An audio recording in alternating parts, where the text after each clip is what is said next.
different places. All right. Hello. Hi. My name is Cat Ramirez. I use they, he, and she pronouns, and I am like so thrilled to be directing Sensitive Guys by MJ Kaufman. I heard a like very early stages reading of Sensitive Guys when I was an apprentice at Interact Theater Company in 2015, maybe. I just remember reading that play, thinking Kitson O'Neill's living room. And after the play was over, you could kind of hear like a pin drop. Like everyone knew it was really, really special and really powerful, even in like an early on draft.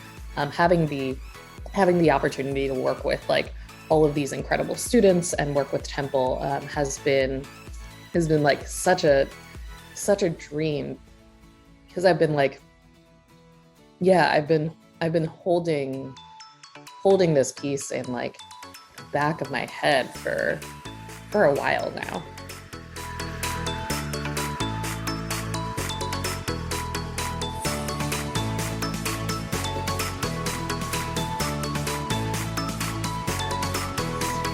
It allows that perspective and that gaze to be had throughout the entirety of the play.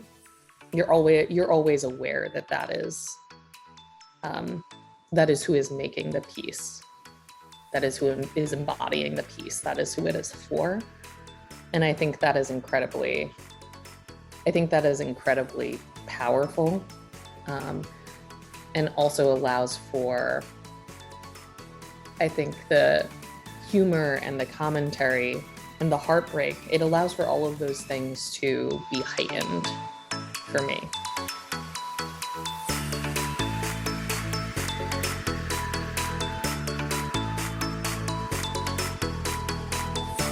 And I think about this play is also like, yeah, how do we take care of each other? How do we center? Yeah, how do we take care of us? How do we center the needs of those who are most harmed? I think the final moment of the play, the final scenes of the play particularly, and I don't want to give anything away, but I think it really exemplifies that.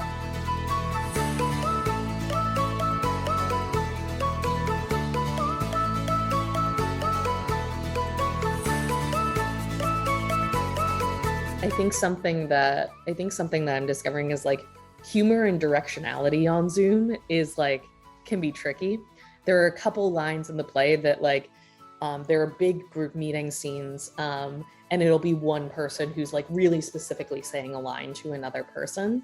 And you don't necessarily have everybody acting in 3D space in front of you for like clear eye contact. Yeah, it's just like little kind of like tips and tricks for pacing and eye contact in a way that you don't necessarily plan for when you're in person, that I think is fun to play with over Zoom and can be really tricky. I think something else too is like, you know, the squares that we live in forever. This is kind of where we're doing a lot of our performing in, and because these are meetings taking place, we've got people standing up and walking around a little bit, but a lot of the action is kind of like from your elbow up. And so the way that you're working your instrument is a little bit different, because it's a lot of everything is living in the face, everything is living in the language, which is really, really exciting.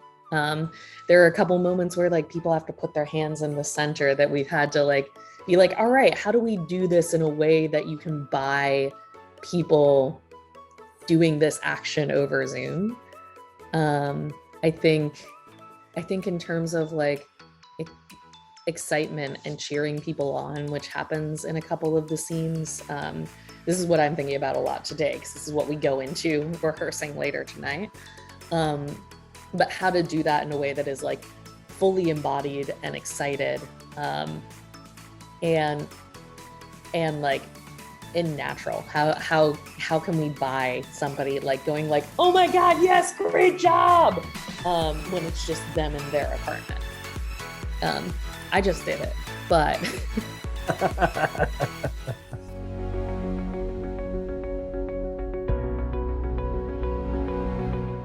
I hope people really look up that this is a problem, that like that assault and sexual violence on college campuses is a problem.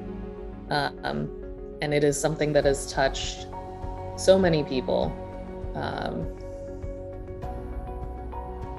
And I hope that for those who haven't really interrogated that they start to interrogate it.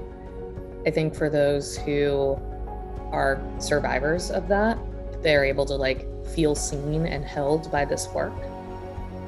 I think that's the primary thing that I think about a lot for this. Yeah, I went to a school that seems very similar to the school that is being depicted. It's always really hit home the way that the survivor support group has to navigate the university, and really heartbreaking. Yeah, I can't stress enough how like bold and how just like bold and fearless and fun this ensemble has been to work with. Yeah, it's a really special group of people.